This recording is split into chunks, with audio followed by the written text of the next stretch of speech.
আপুর হাতের এই কাচ্চি খাওয়ার পর আমার বাহিরের কাচ্চির প্রতি মনই উঠে গেছে ভাই। এটা এত মজার ছিল, মাশাল্লাহ মাশাল্লাহ। আর দেখেন কি ঝুরঝুরে হয়েছে কাচ্চিটা, মানে বাজারের তুলনায় কোনো অংশে কম না, এতটা পারফেক্ট হয়েছিল মাশাল্লাহ। খুব টেস্টি হয়েছিল আর একদম স্মোকি ফ্লেভার। যারা অনেকেই বলেন যে বাসায় রান্না করলে স্মোকি ফ্লেভার কিভাবে আনবো, তাদের জন্য আজকের টিপস অ্যান্ড ট্রিক্স। আসলে আমিও কাচ্চি রান্না করতে পারি না, তবু আপুর থেকে ভিডিও করে নিছি যেন আপনাদের সাথে শেয়ার করতে পারি এবং আমিও শিখে নিতে পারি। তো চলুন শুরু করা যাক। আপু প্রথমে এখানে আদা বাটা, রসুন বাটা, লবণ, ঘি এগুলো নিয়ে নিচ্ছে মাংসের সাথে দিয়ে দিল কিছু পেঁয়াজ বেরেস্তা আর কাঁচা পেঁয়াজ, কেননা এই দুটোই দিতে হবে, দুটো দিলে ফ্লেভারটা ভালো আসে। তারপর দিয়ে দিল টমেটো সস, এটাও নাকি আপু বাসায় তৈরি করেছে। এখন তো বাসায় অনেক কিছুই তৈরি করা যায়, তো যাই হোক, যারা পারেন তারা তো পারেনি, আমি এখনো এত কিছু ট্রাই করিনি। তো এইখানে আরো কিছু সয়া সস, আরো জানি কি একটা সস দিয়ে দিল, আমি এত কিছু মনে নাই। এটা অনেক দিন পরে ভিডিও এডিট করতেছি, প্রায় 1-1.5 মাস পরে, যার কারণে এত কিছু মনে নাই। আসলে আমি ঈদের পর যখন আপুর বাসায় যাই তখন হচ্ছে আমাকে এটা রান্না করে এটা খাওয়ানোর কথা ছিল আরো আগে, কিন্তু হয়ে ওঠেনি। যাই হোক, এখানে হলুদের গুঁড়া, মরিচের গুঁড়া আর স্পেশালি রাঁধুনি কাচ্চি মশলা তো আছেই, সেটা দিলে তো খাবারের টেস্ট আরো দ্বিগুণ বেড়ে যায়। সেখানে অলরেডি মশলা দেওয়া থাকে, কিন্তু আপু টেস্ট একটু ভালো আনার জন্য আপু অন্য মশলাগুলো সাথে অ্যাড করে নেয়। আর এইখানে অল্প কিছু মশলা রেখে দিবে, এটা হচ্ছে পোলাওয়ের জন্য রেখে দিবে।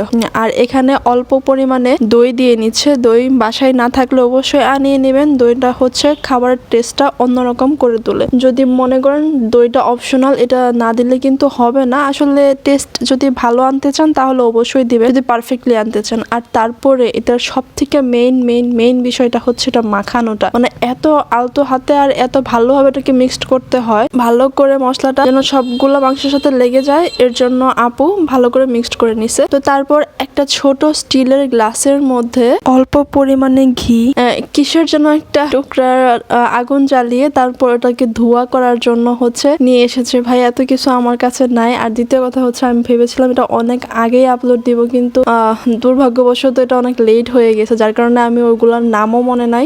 তো যাই হোক, এটা ঢাকনা দিয়ে ঢেকে দিয়েছে। ঢাকনা দিয়ে ঢেকে দেওয়ার পর হচ্ছে ওই স্মোকি ফ্লেভারটা মাংসের সাথে অ্যাড হয়ে যাবে। আর এখানে হচ্ছে চাল নিয়ে নিছে। চাল নেওয়ার পরে আরো জানি কি করলো, এটা হচ্ছে ফুড কালার। তো যাই হোক, এত কিছু ভাই আমার মাথায় ঢুকতেছে না। এখানে একটু পানি বয়েল করে নিচ্ছে। পানি বয়েল করার পর ওই যে এক্সট্রা মশলাগুলো রেখে দিছিল, ওইটা দেওয়ার পর ওইখানে সামান্য অয়েল দিয়ে চালগুলো দিয়ে নিচ্ছে যেন ঝরঝরা হয়। আর এই চালগুলো কিন্তু খুব বেশি ফোটানো যাবে না, 70 বা 80% মতো ফুটালেই চলবে। তারপর আবার ফিরে আসি ওই ম্যারিনেট করা মাংসের এখানে আবারও অল্প কিছু পেঁয়াজ বেরেস্তা, কি জানি বলে, টক লাগে, সরি, আমি আলুর বকরা ওই রকম এগুলা দিয়ে নিতেছে, মানে ইচ্ছা মতো আর কি, বাদাম, কাজু বাদাম, পেস্তা বাদাম এগুলো দিয়ে সাজিয়ে নিচ্ছে নিজের মতো করে। এগুলো মূলত টেস্ট বাড়ানোর জন্য দেয়, আপনারা চাইলে দিতেও পারেন, নাও দিতে পারেন। ওই রাইসগুলা যে ছিল, ওই রাইসগুলো উপর দিয়ে লেয়ার করে দিয়ে দিচ্ছে, আর তার উপরে আবার পেঁয়াজ বেরেস্তা। ভাই আমি নিজেই ধৈর্য হারা হয়ে যাচ্ছিলাম যে একটার পর একটা এগুলো কিভাবে দিতেছে। আর গুঁড়া দুধ দিয়ে যে কি বানিয়ে নিয়েছিল সেটা দিল উপরে, দেওয়ার পরে হচ্ছে ফুড কালার দিয়ে দিছে। ফুড কালারটা ওয়ান কাইন্ড অফ রং চায়ের মতো লাগতেছিল। তারপর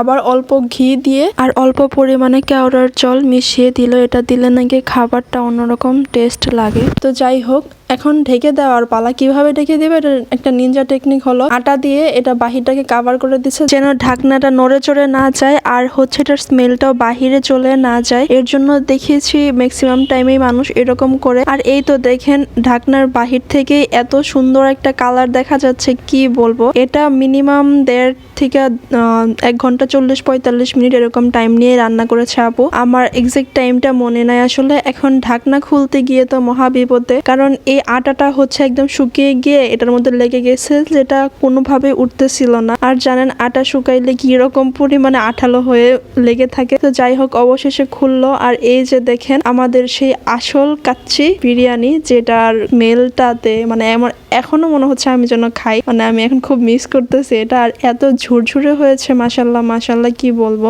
আপুর জন্য দোয়া করবেন অবশ্যই, আর যদি বাসায় ট্রাই করেন অবশ্যই জানাবেন। এখন প্লেটে সার্ভ করার পালা। দেখাচ্ছি কত কতটুকু সুন্দর হয়েছে দেখেন। একটা রাইসের সাথে একটা রাইস কিন্তু লাগতেছে না, আর পর্যাপ্ত পরিমাণে মাংসের পিস পাবেন, যেটা হচ্ছে রেস্টুরেন্টে গেলে দেয় না। তারা পার পিস একটা করে দেয়, বা একটা প্লেটারের মধ্যে যতটুকু থাকে ততটুকুই দেয়। বাসায় বানাইলে হচ্ছে আনলিমিটেড খেতেও পারবেন, আর এটা অবশ্যই হেলদি ফুড হয়ে যাবে। কারণ বাহিরেরটার মধ্যে দেখা যায় তারা আরো কি কি কালার মিক্সড করে, যার কারণে ওটা আনহেলদি হয়ে যায়। তো আমি চাই আপনারা সবাই বাসায় ট্রাই করেন, আর অবশ্যই বাহিরের খাবারটা একটু অ্যাভয়েড করবেন। এটা কিন্তু খুব ইজিলি বাসায় বানানো যায়, মানে আপুর যেই রেসিপিটা দেখলাম আমি, আলহামদুলিল্লাহ। তো এখানে আমি খাওয়া শুরু করে দিয়েছি, তারপর আমি প্লেট চেঞ্জ করে নিয়েছিলাম। অবশ্য আমার কাচের প্লেট একদম ভারী ভারী লাগে, যার কারণে আমি আমার মেলামাইনটাতেই শিফট করলাম। তো এই যে দেখেন মাংসটা একদম সফট হয়ে গেছে, এরকম না যে অনেক শক্ত আছে। আপনাদের কাছে কেমন লাগলো ভিডিওটা অবশ্যই জানাবেন। ধন্যবাদ সবাইকে এতক্ষণ সাথে থাকার জন্য।